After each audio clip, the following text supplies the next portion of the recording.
ఈ జీవన విధానంలో మనిషి ఆశపడుతూ ఉంటాడు.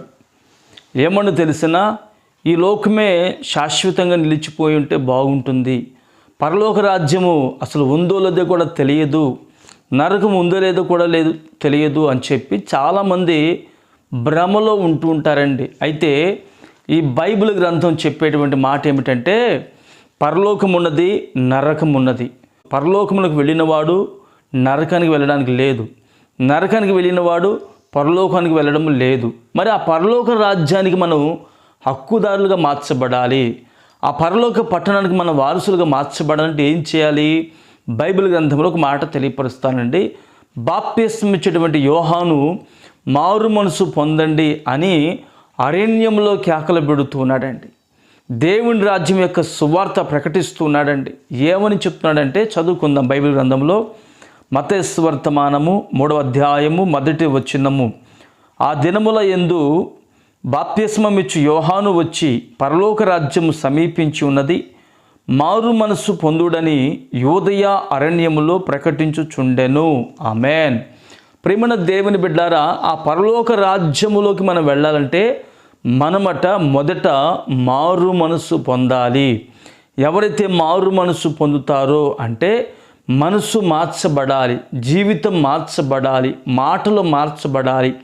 ఒక పరిశుద్ధంగా మనం ఎప్పుడైతే జీవిస్తామో మనము పరలోక రాజ్యాన్ని పొందుకుంటామండి. యేసు ప్రభుల వారు కూడా ఆయన మాటలో కానీ, ప్రవర్తనలో కానీ, ఆయన యొక్క నడవడికలో కానీ సమస్త విషయముల యందు యేసయ్య పరిశుద్ధుడండి. ఆయన ఉన్నటువంటి పరిశుద్ధత ప్రపంచంలో ఎవ్వరికి లేదండి. అంతటి పరిశుద్ధుడు నేను ప్రకటించేటువంటి యేసు క్రీస్తు ప్రభుల వారు.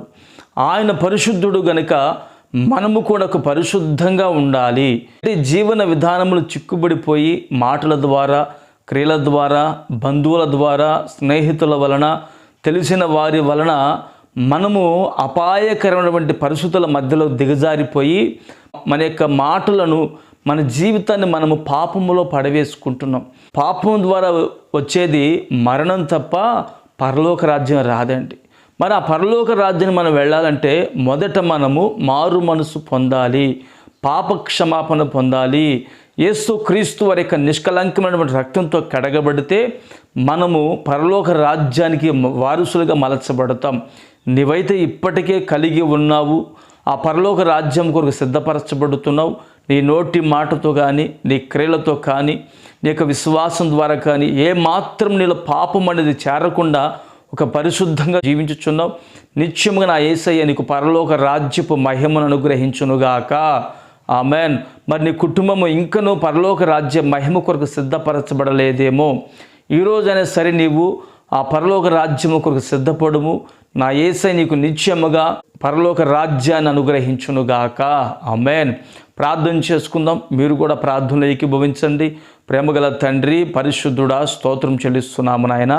పరలోక రాజ్యమునకు మేము వెళ్ళాలంటే మొదట మేము మారు మనసు పొందాలని, ఆ మారు మనసు పొందినప్పుడే పాప క్షమాపణ కలుగుతుందని, ఆ పాప క్షమాపణ ఇంకనూ ఎవరైతే పొందుకోలేదో వారిని మీరు దర్శించండి, దైవ భయాన్ని కలుగు చేయండి.